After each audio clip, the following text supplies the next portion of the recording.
Welcome to Wildspire. You get to be a fly on the wall for my intimate conversations with entrepreneurs who are changing the world. I'm your host, Stephanie Benedetto, coach, storyteller, and unmarketer at The Awakened Business, helping coaches and change-making entrepreneurs unleash their inspired message and share it with playful unmarketing. I'll ask curious questions and explore uncharted waters with my guest today. Anything can happen when we step into the unknown of infinite creativity, and that's where we're going to play.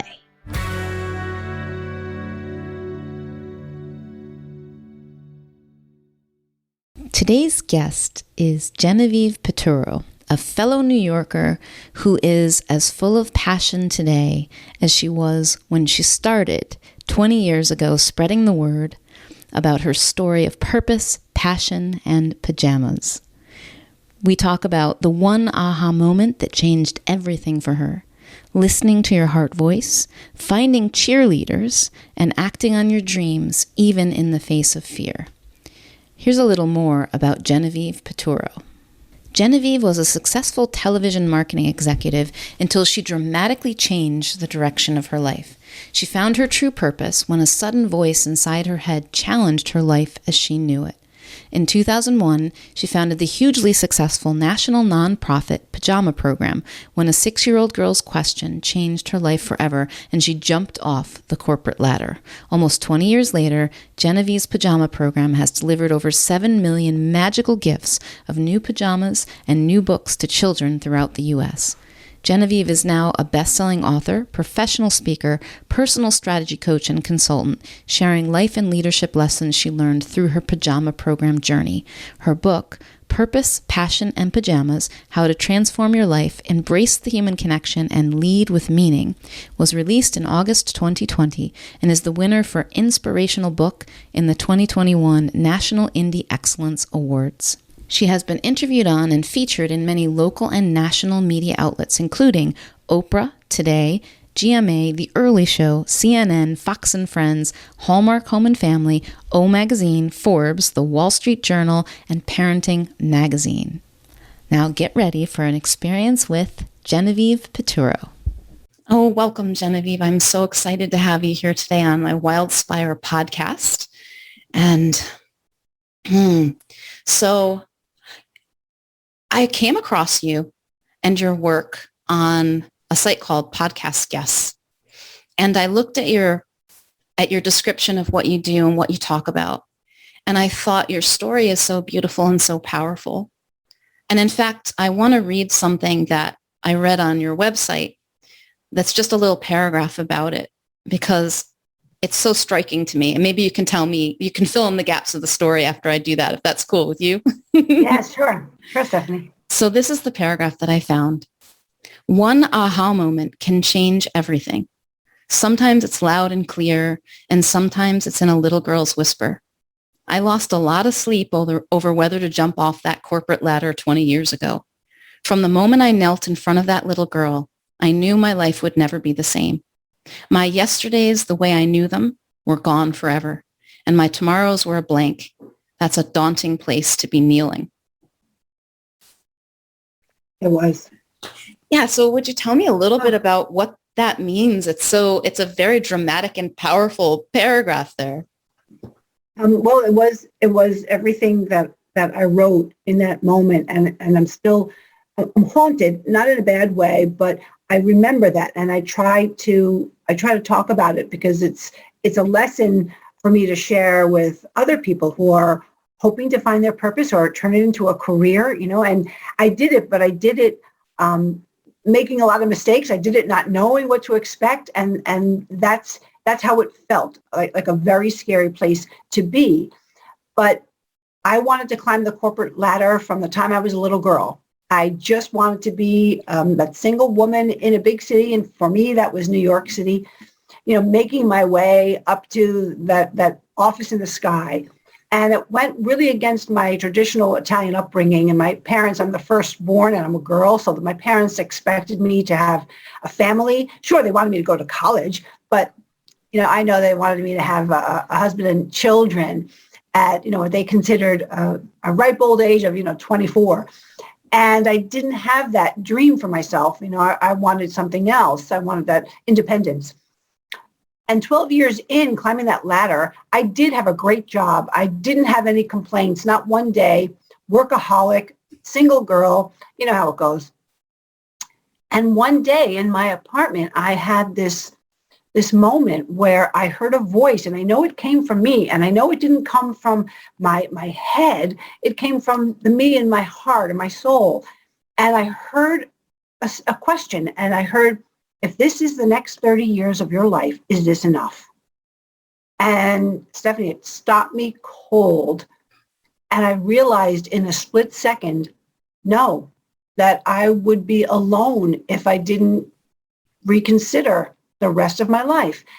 And I realized too that might have been that nudging might have been trying to speak up, but with that fast-paced craziness I was living, I didn't hear it. And I think a lot of us get trapped in our head voice first. And it's always scaring us out of doing something new and, knocking down that nudge of, maybe you should reconsider. And when I realized that I had to reconsider, then I thought, there was something to my parents' dreams for me to have a family. They knew something. And I missed out, but maybe there was a way to bring children in my life. And I went to read in emergency shelters because I had night times after work. And I lived in a city where I read about the trauma of children who were taken out of, very bad places that they lived in, taken out by police and social workers and taken to shelters for safety until who knows what. So I called and I was welcomed in, and I sat on the floor in my my suit. Embarrassing. I didn't know what to expect. And I sat on the floor and they brought the children in, all ages, little ones, really up to maybe 7 or 8. And it was an emergency shelter. So there were a mix of circumstances that they were in. And I read in silence, and it was so grounding. I felt at peace, and it was just so different from what I had known. And I kept going. And then that aha moment that you read from my website, that little girl and her question just shocked me, and everything changed from that moment. Mm. So will you tell me, because I know people are listening who probably aren't familiar with your story, like what that question was and what that meant to you? Sure. Well, I brought books and I let them each take a book after I read. And most of the time they were so quiet. Some had been crying. I could tell by what they were wearing that they didn't have anything else. And what they were wearing was often soiled or didn't fit right. And it was an emergency situation. So I got that, and they were safe. And, God bless all those wonderful staff who take care of those children as they're getting, processed, which I hate that word for the children. And I wandered with the children as I went to the other room to go to sleep. I wandered around with them, tagged behind, and I peered into the room, and it broke my heart because it was just as bare as the room I read in. There were single beds or cots or futons, and the staff were lovely. They were helping the children up, and making sure that they were settled. But there was nothing to change into, and sometimes more than one child on a surface. And I had all these memories of my mom and bedtime with me and my brothers and my sister, each having our own bed, each having pajamas that my mom put on us, having stories read and laughter and snacks and lots of kisses and hugs. And what I saw was such a stark contrast. And the only thing that I managed to get out of my mouth as they were bringing me back to the door to leave was, can I bring some pajamas next time? And the woman said, that's a lovely idea. Sure. So all week, forget my job, I just was using every reason, every excuse to get out and go and shop and buy as many as I could because I didn't want any of the children to be left out, and I wasn't sure who'd be there. And when I went back, I started to read the stories that night, and then I told them I had a special surprise. I started to hand out the pajamas. I pulled out what I thought would fit the child in front of me. And a little girl halfway through this giveaway here, I showed her a pair of pink pajamas, and she was wearing pink in her lavender top, which was soiled, and her pigtails were lopsided, and she was silent all night. She sort of had a little dazed look on her face, and I figured it was her first night there. And I said, honey, these are for you. And she just started shaking her head so hard. No, no, no, no. And I didn't know what was wrong. I kept trying, and she just kept getting so upset and saying, no, no, no. But she wanted to watch me give them to the other children. So I saw her standing off to the side with a staff person who kindly waited with her, and I gave them to the rest of the kids. When the other kids got them and went into the bedroom, I went back over to her and I knelt down and I tried one more time, and I rubbed one of the sleeves of the pajamas on her hand so she'd feel how soft. And I told her it was going to make her feel better. They were just for her, and they were pink because she likes pink. She's wearing pink in her shirt. And she looked at me and then she whispered, what are pajamas? And I couldn't believe I had to explain what pajamas were to this little girl. And after they took them and they took her and she put them on, she looked over and she gave me a little smile. And I did everything so I wouldn't lose it because I didn't want her to think she did something wrong. And that was the aha moment that just turned everything upside down. My motivation, my desire to continue the way I knew my career was going. And I had to make some difficult decisions in the next, days and weeks and months. I love that. I love that. What I hear in your story, Genevieve, is that that you were primed for this. Like that question that came to you, that voice that spoke to you and said, if this is the next 30 years, is it enough? Then there was must have been some kind of answer like, well, I don't know, or maybe no, right? Like something, and being in that place of like, this is my life. Mm-hmm. This is my life. And then listening to those whispers from that place of actually opening up that question now, like, what else could there be? And I just hear your return to the things that you loved, the things that brought that connection for you in your childhood, family, the idea of children. Oh, children. I read somewhere that I still don't know why I went to volunteer at an emergency home for children, emergency shelter for children, but it was that, like you were listening to that voice, right? And then being encountered by this, being with the children. I think that sometimes we forget that children remind us that presence that we can have when we're in the moment, when we're just connected, when we're not worrying about tomorrow and fretting about yesterday, but we're really just being. And kids sometimes bring us there. For some reason, we give ourselves permission. And you found that and then said, yes, this is my next third. Like, this is what I want, not that, like this. And it's just beautiful that you were able to recognize it and then take that leap. So I'm curious about how this has evolved for you. Are you still reading books to children? What does your life look like now? Well, pajama program is what I called it. Another moment in a subway, I heard that phrase and I said, that's what it's called.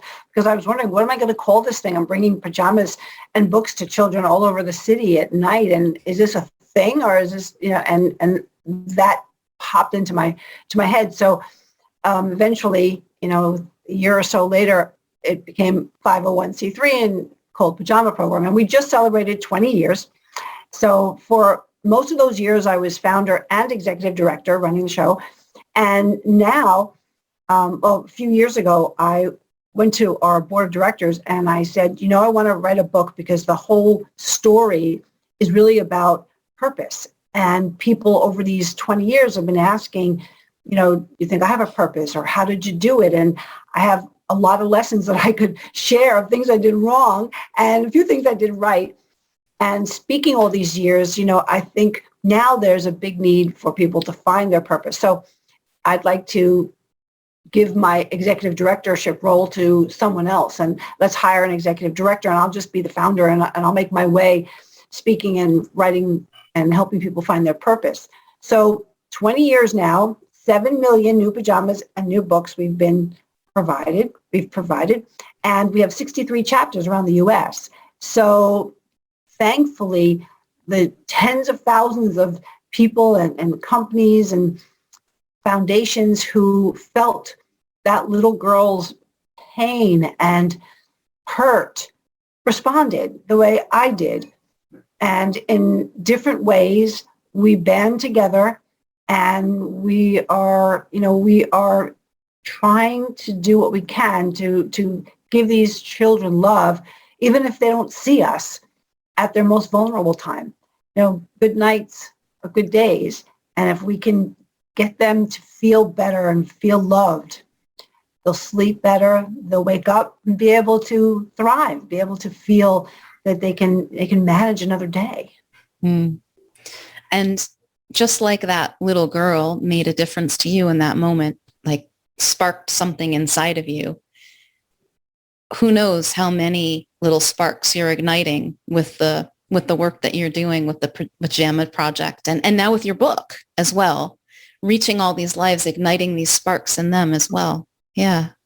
I hope so. I know I talk to people all the time who, especially now, especially after these 18 months, we've all gone inward, and we're all pretty much decided, hey, this meaningful life is something that's escaped me, and I really want it. I really feel it's missing. I really feel that hole, and I think I have a purpose, and I'd like to find out what it is and find a way to bring it into my life. And I hope to be helpful to those people.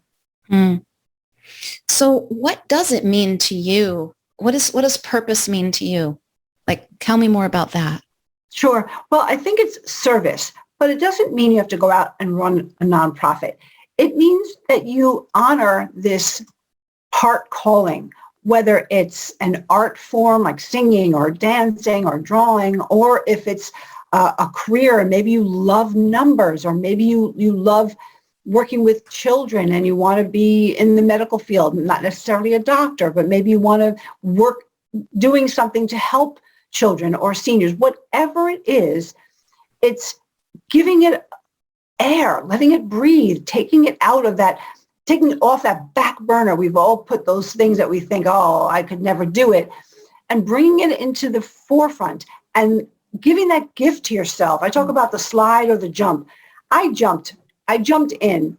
Probably not the smartest thing. In my book, I'm very honest about all the mistakes, but I was obsessed, and I jumped in.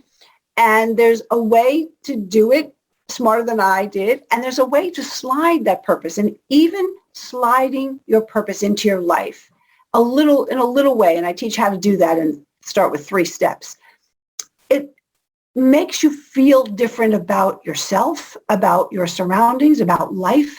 It just brings joy to you that's contagious. It changes everybody in your life. If you love singing, take a singing lesson once a month, once a week.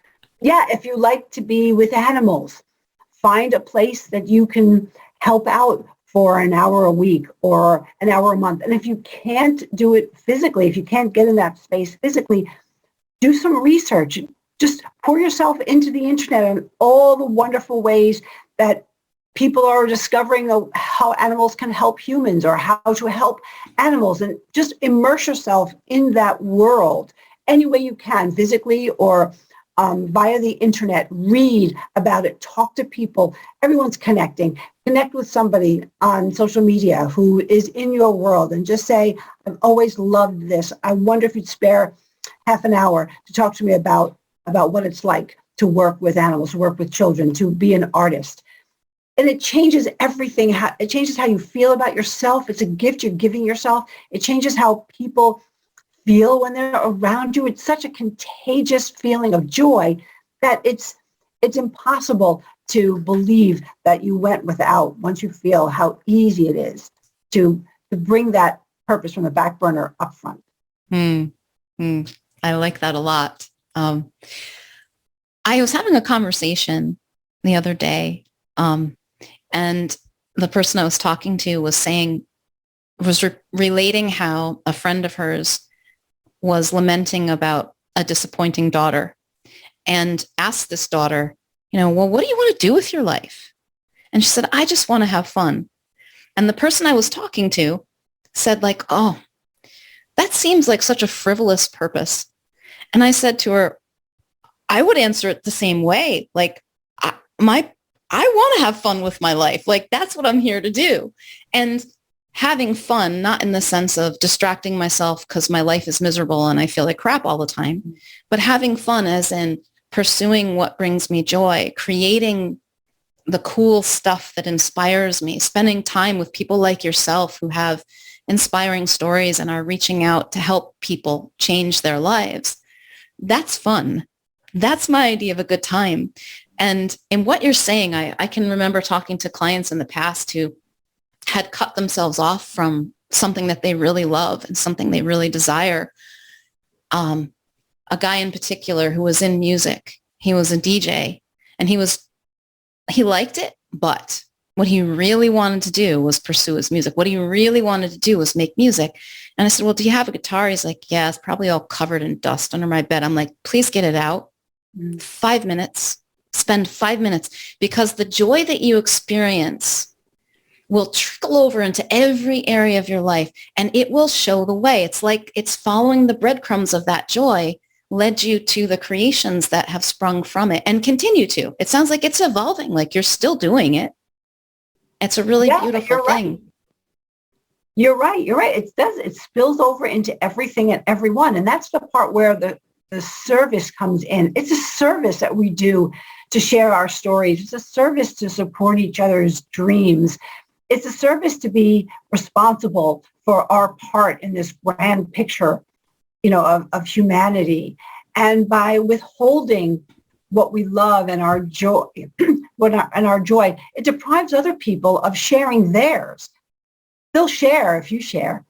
If they see you take a chance and, pull out your guitar, whether you're a beginner and you're making mistakes or you surprise everybody with a beautiful lullaby, that'll empower them. That'll inspire them to say, you know what? I like to cook. I haven't cooked in a long time. Let me try that recipe. It's amazing what magic happens when we serve like this. That's beautiful. And I think that a lot of people in my community will relate to that too, because all of us are really here to serve and help in some way or another. I have coaches and therapists and healers and entrepreneurs who really have a strong mission to change the world in some way. So it's very inspiring. It's enheartening. I think everybody wishes they could change the world a little bit. We all want more for each other. We all want to lessen people's pain. We all want to bring joy. We all want to be that person that makes someone smile. And I think we do ourselves a disservice when we withhold that. And so I hope people who hear this will take a minute and smile at someone or call someone that they haven't spoken to or have a kind word for someone. After what we've been through, more and more people are doing it, and it really goes a very long way for your soul, our soul, and whoever you're reaching out to. Yeah, I like that. And it's a small thing. It's a simple thing, and it's truly powerful. It changes things. And it's just a ripple effect, and it changes the world. I love that. I love the idea of changing the world with human connection and joy, one simple little moment at a time. Yes. So there was something that I wanted to ask you about because it came up in my life recently. And I'd love to know how it lands with you. I used to say this years ago because, man, that what you call the heart voice, that little voice that whispers and says, go do that, check that out. This is what you want, go there. and we drown it out so often because it's not practical or we don't know where it's taking us and it seems scary. And if I listen to that, it's going to lead me down God knows what paths and who knows what's going to happen in my life. And oh no, like if I knew that I was going to be faced with, I follow that heart whisper, and then I'm going to be in that place like Genevieve was, where my whole life is going to turn upside down. Like, oh, that seems really scary. At the same time, people are longing for that heart connection, longing to listen to that voice. So I used to say to people, and occasionally still do, listen to your intuition or listen to your heart voice, as you would say, even if it's wrong, as a way of saying, like, just do it, like, see where it takes you. But I'm wondering, like, how that lands with you, because I know it's kind of like, like, I don't want to be wrong, you know, and I just wonder, like, what comes up for you around that when I say it? Well, first of all, if it's your heart voice, it doesn't say it once and go away. It's going to nudge you from time to time. And people know. People know that thing is, you know, over there. And they know that they're honest with themselves, that they're pushing it down. And they know the reasons. What's everyone going to think? I'm responsible for this and that. Everyone knows me as this. I know this better, you know, the devil you know than the devil you don't know. And I'm not good enough. How could I ever at this age change things? Or how can I ever show up at a class to learn guitar? I'll be the only one. I'll be embarrassed. I mean, I could go on. We could go on, right, Stephanie, for a million reasons we don't listen. But that heart voice continues to nudge. And I do this with people. I want them to feel here. Forget this. It's not this. How does it feel when you're singing? How does it feel when you're helping a senior at a senior center? How does it feel when you're reading about horse therapy? How does it feel? What does it feel like? Generally, people will say a high. It's thrilling. I start to cry. They don't say, it feels like I need to do a little research in my head, and then maybe I don't want that. I want to know, how do you feel when you're immersed in the activity or the reading of it? And that says a lot. Yeah, I love that. It's a very quick way to find what's alive in you, find the whispers of your heart voice, and start to follow them. And it also is really interesting to me that people feel it when they talk about it. So it's not actually just doing the thing. It's what that conjures in them that they can actually be experiencing right now. And I think that's really powerful to note if it feels like for someone who they have, like what they really want to do seems like it's miles away. Like that's a mountain that I don't know if I'll ever be able to climb it. But we've just proven that by envisioning it and thinking about it and talking about it, you can feel it now. You're already bringing it into your life. And whether you ever hit the summit of that mountain, you can cultivate that and experience it every day. What would you tell someone who's in that place? Like say they just really love, like they want to sell their art. Like maybe they do their art on the side and they have a dream of getting it out there. Like what would you tell them about that? Ask people questions, people who know. My mistake, one of my big mistakes was I was embarrassed and afraid to ask for help. First, because I had a job and I wasn't telling anybody what I was doing because what the heck is this? I'm bringing pajamas and books to children. Okay, that's what I'm doing. I couldn't formulate it into anything other than I'm bringing pajamas and books to these children. And it was so emotional to me that I didn't want too many people to know. I wanted to protect it because I realized how it sounded. You know, it sounded, I don't know, silly compared to this corporate world I had. And I didn't want people to say it was silly or to ask me questions, and I didn't have any answers. So ask for people, ask for help, ask people who are related to whatever it is that you love, what it's like, what they had to do to get there, just to share and be honest, to say, I've always loved to do it. I'm just thinking about it, how I could bring it into my life, even in the smallest way. Please, you know, do you have half an hour? I'd love to ask you some questions or hear about what your day is like in that. And people love to share. I don't think anybody's going to say no to that, to that question. If they're loving what they do, they want to share it. And the more information, the more educated you are about what opportunities there are, you don't have to be the best surgeon in the world to help a child who's sick.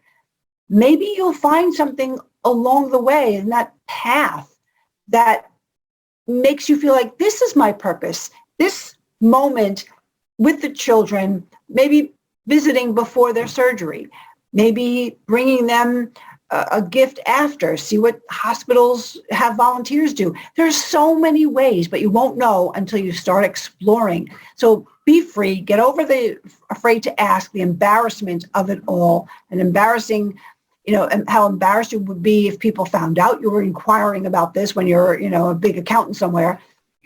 Ask a lot of questions. People will give you answers. This reminds me of a book by Amanda Palmer, which is called The Art of Asking. Yes. Oh my goodness. Beautiful book.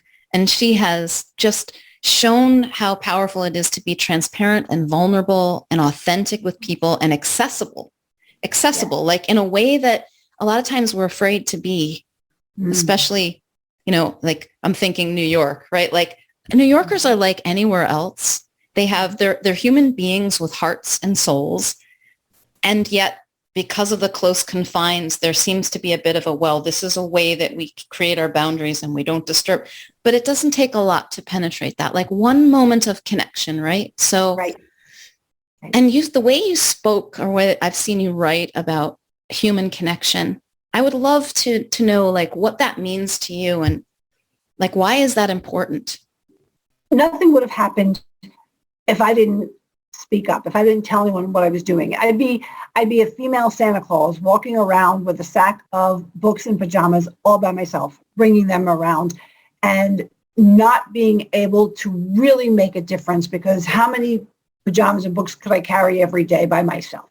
So by telling people, first I was afraid to tell them. I had some experiences with some naysayers, and I realized, if I'm going to start to tell people, and if a couple of them are negative and start bombarding me with questions, one friend who, I thought, let me just sort of feel her out and let's have a glass of wine. And she didn't know what was coming. She was also a corporate girl. And I started to say what I had mentioned to you a few minutes ago.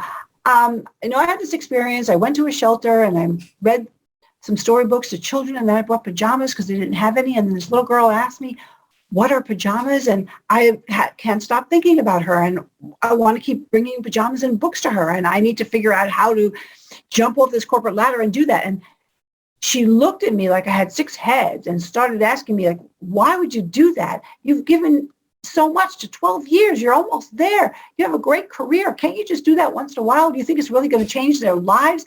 And it was like, boom, boom, boom, boom.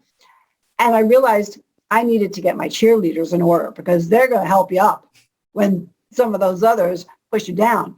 And being in that difficult situation, it forced me to reach out. And the more people I told, the more people they told. Did you hear? Please, can you give me some new pajamas? I met this lady and she's bringing them to a shelter, and it spread.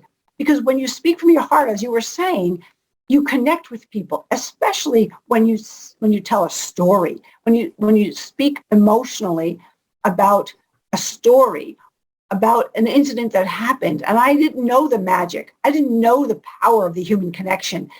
But it's incredible. How else would we have 7 million pairs of pajamas and books delivered in 20 years, more than 7 million now?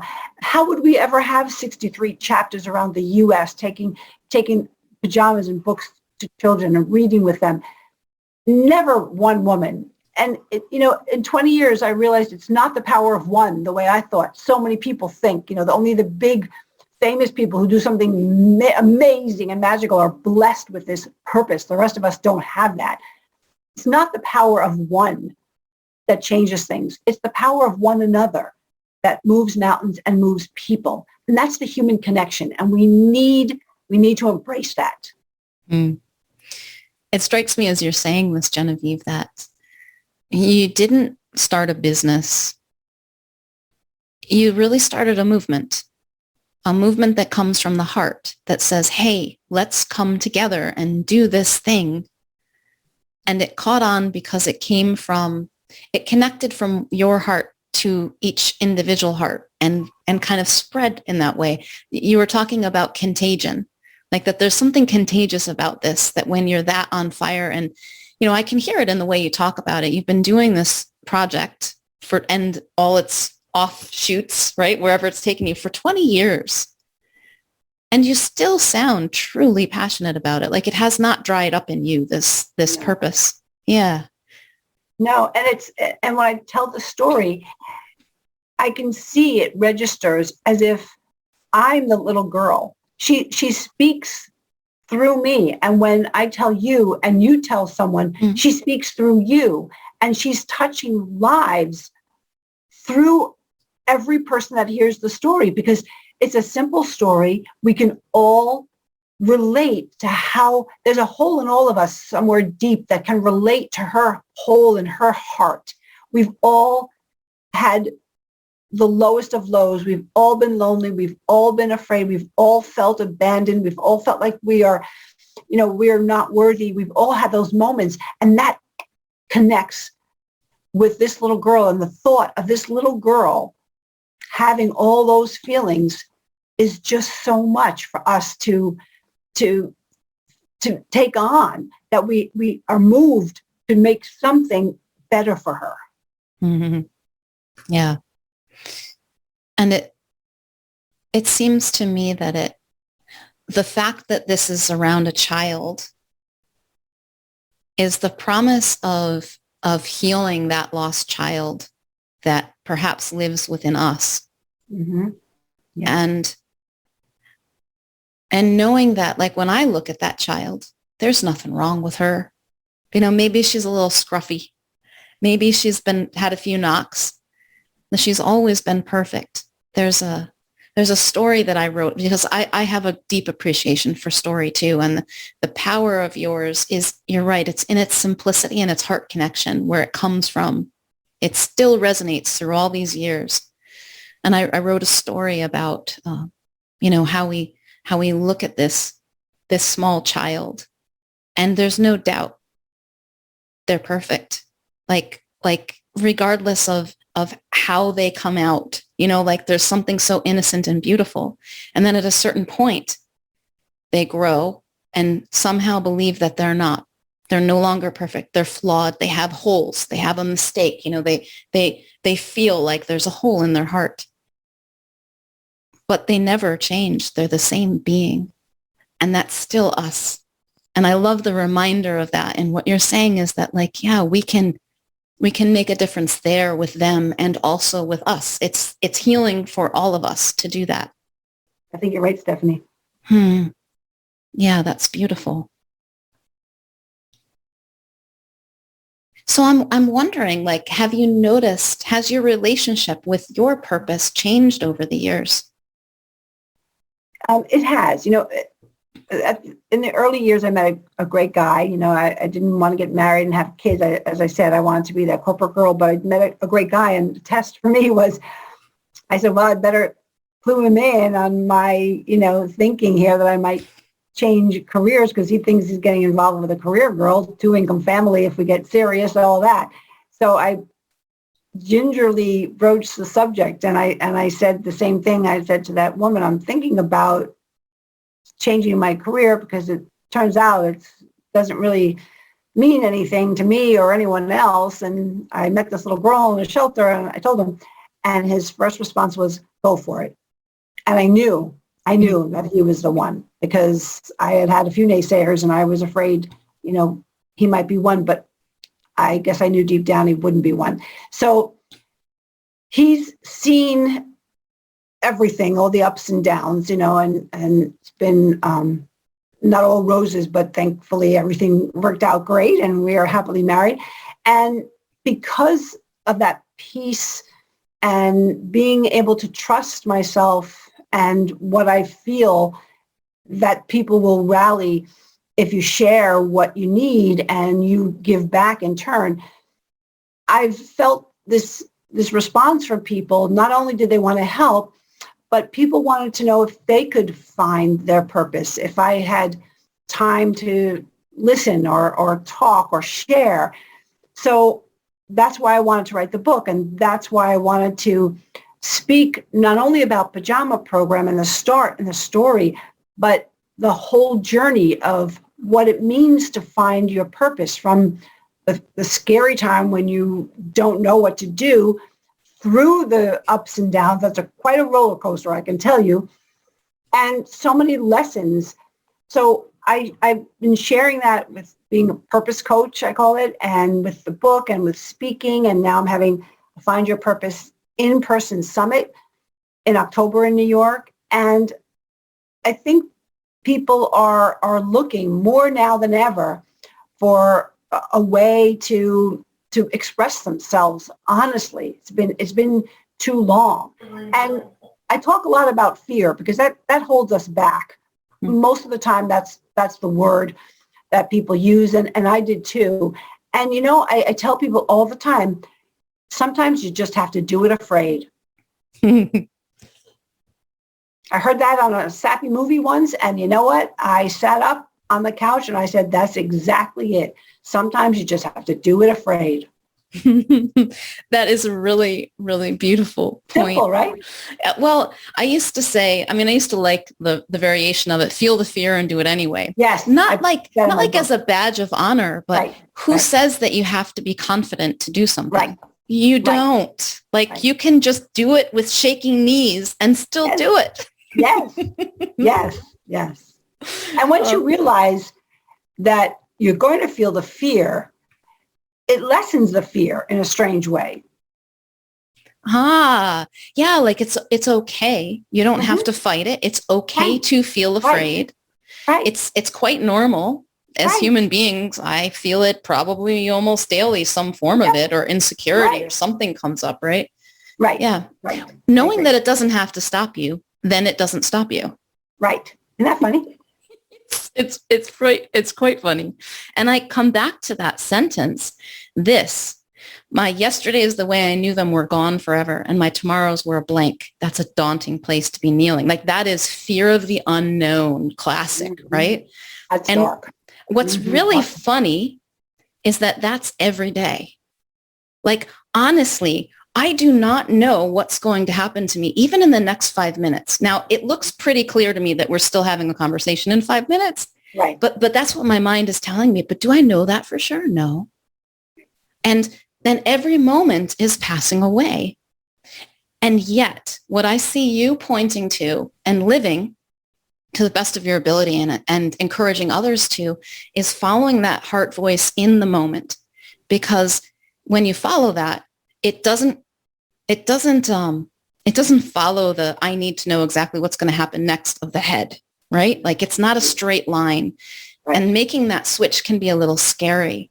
So I'm wondering what do you do when you encounter that again? Because it just keeps happening, right? You're doing something new now than you have been in this project, and there's always something. So how do you navigate that, the heart and the head? Well, I learned through the beginning of Pajama Program that my head was fighting me. No, don't be stupid. You can't do that. You don't know what to do. You need money. How are you going to pay? All the reasons that our head talks us out of everything. But my heart was pulling me, and this obsession was just taking over. And I realized in time that your head is not stupid. It sees, oh, gee, she's going to follow her heart. Well, I'm smart, so let me help. Might as well help. So then your heart leads and your head starts helping. It's funny, but it happens. So the thing that I've learned with my husband's help, because he does a lot of spiritual teaching and he writes transformative meditations and all of that, is it's in the quiet times. It's in the walks. It's not when you sit down and you think, okay, I have to do this and I better think of it right now. Be still and talk to yourself and just say, I'd like to be guided, or I'm available, I am open, I'm just going to relax about it, and this is what I'd like to know, this is what I'd like to see, this is what I need, this is what I want to do, and it comes. It sounds like your husband saw that happening in you, which Mhm. is why he could so clearly say, go for it. He did. And it Yeah. happens for all of us. The Mm-hmm. problem is we don't stay still often or long enough. And we deprive ourselves of that inner voice that we have Mm. that knows us better than anyone, and that knows what we're capable of, even when we think we aren't capable. Yeah, that's beautiful. It's very central to what I explore with people in business is coming from that place more. And it's not that there's no place for the mind, as you're saying, like it gets on board. It does what we focus it on. And it's going to also do what it does. And it's going to look for patterns and make connections and do things like create scary stories for us and all of those things. Like, okay, it does that, but we don't have to listen, right? Like we don't have to let that stop us. I love that. I love that you've been finding that. So I'm wondering, who does your heart right now most go out to? Who would you like to deliver a message to the most? I think the people right now, after these months of reconsidering the direction, the path they took, the ones that are so close to taking that daring step and at the same time so afraid to rattle their life and the lives of those in their life. They're so close to taking that chance and trusting themselves. I would love to reach them. I'd love to offer, to listen and to share and to talk, because they know if they're that close to making a decision or a change and they're afraid, they know what their heart is saying. And my heart goes out to them because they are so close and they don't know that it's just within reach. I'm not saying it's easy, and I'm not saying it's not scary, and I'm not saying it's not going to change lives, but you can do it and everything can work out, and you just need to trust yourself. And we're so bad at that. So what is something, if they're one of those people who's like so close and they're daring to make this leap, it feels like they're about to leap off a cliff, like, and they're terrified. They're probably terrified because they could feel how big it is. I know that feeling too. Like there's something big. This is life changing. Like, what would you tell them to help get them through that, to help get them to go for it when it does feel scary? Find some cheerleaders. Mm. I'm always available as a cheerleader. Reach out to me. I promise I will be a cheerleader. There are people in your life, or maybe if you don't feel there are people who are doing what you might want to do, who will get it. And if you share your story and you are coming from your heart and you talk about how much it would mean to you and how much of your heart is crying out for this to be part of your life, those people are who will buoy you when you are feeling like you're drowning, when you're afraid to take another step. You'll have a few people who are your cheerleaders, who you can call and depend on to say, I'm here. Talk to your husband, talk to your mother, talk to your kids, talk to someone in that business. Take the step, be honest, and let's do one step at a time. And I'll be here no matter what they say. We'll talk again. All we need is that support from each other. And it doesn't have to be 100 people. It can be 2 or 3 or 4. But we all need someone to catch us when we're falling. Mm. I like that. It brings us back to that connection again that sustains us. And there were times in my life where I didn't feel like there was anyone to be that for me. But as I look back, there was always someone. Sometimes I didn't know to look for it. Sometimes I didn't recognize it. But even just looking, like opening your eyes and going, okay, like, give me a sign, send me, who supports me, who's got my back, there's someone.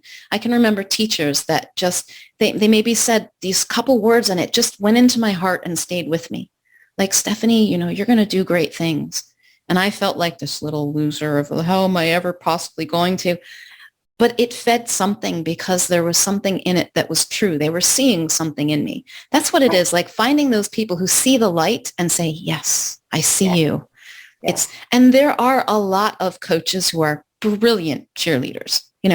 That's another place that they can turn to you as a purpose coach, or they can find someone who helps you to incubate these ideas. There are so many people who love this stuff, like we're on fire with it. There's something so intoxicating about someone who's passionate about what they do and the creation that they bring into the world. So I love that. Just ask, talk to people, and you will find someone. And then what would you say when they encounter the naysayers? Because they may accidentally bump into some of those too. Oh, they will. They will. Well, if you expect that not everyone's going to say, what a great idea. That's half the battle with yourself, that it's okay. It's okay. Everybody has their own issues. Everybody is afraid to make a change. I'm afraid. I'm always afraid, but somehow I do it anyway. So if you know that not everybody's going to love your idea, that's okay. Not everybody has to love it. You have to love it. And, you need some people who are going to support you, even if they're not overjoyed that maybe their life's going to change because you want to change your life, but they'll support you. Just need a few of those people. And you also have to realize you don't need to change your life overnight. All I'm suggesting is if you want to slide it into your life for an hour a week, an hour a month, just let it have some air. That will change so much. And that's a good baby step. Mm-hmm. I like that. That's a very good reminder of baby steps, one step at a time. Yes. Our minds make this huge story. It isn't. Your entire life does not change overnight. Even though it feels that way, it doesn't. It starts on a path, and you can always change the path. And as you said, there's an innocence about the heart voice is always whispering. It's just going to keep whispering. If you don't listen, it tells you go right and you go left. It's going to redirect you. It's going to tell you again. It's compassionate that way. It's kind that way. When we dense humans miss it, it's going to be all right. So take the pressure off. It's already happening. This is what I see in people, is that when there's something stirring in you, it's already alive. It's already happening. As soon as that you notice that question of, this is it, came into your life, it was already being created. It was already happening. And the more you were, I could just see you, I imagine, it's such a beautiful, evocative image of you with that little girl, in the pajamas, that right there in that quiet was a place for it to come in, was a place for it to drop in the next step. Oh, go buy pajamas. It was a small thing, right? Like that was a small thing to do. I'm going to go buy some pajamas. And then it grew and it grew and it grew and it grew. And it was organic. Like you can trust that will unfold. Yes, exactly. My husband always says it had a life of its own. And, my purpose found me, and I followed it. I didn't control it. I tried. We all try, right? But it went the way it was supposed to go. And thank goodness I followed it. And I trusted it because there was magic there. This was a gift, and I really wanted to make sure that I was cherishing it and giving it the life that it wanted, because it was only going to do good things. Oh, I'm so grateful that you did, Genevieve. I can only imagine how much of a difference it's made in the lives of these children and in the lives of the people who were able to help them, and now in the lives of the people who read your book and enjoy your coaching and your speaking and your message and hear your story. So thank you very much for taking that leap on behalf of all of us. Well, thank you, Stephanie. Thanks for inviting me to share. I hope someone will share what they love and not be afraid. And if they are, do it anyway. Yeah. And where's the best place for them to find you, Jen, if they want to learn more? Yeah, everything's on my website, including how to contact me. It's GenevievePiturro.com. Beautiful. And I will post links and share all of that as well. Thank you so much. Thanks so much for joining me for today's Wildspire conversation. If you'd like to receive a weekly Wildspire email from me filled with inspiring stories, unmarketing experiments, tips for playing your way to impact and income without the hustle and hype, insights from my spiritual business journey, and more, go to theawakenedbusiness.com/Wildspire. Until next time, may you know yourself as the gorgeous wild creation you are.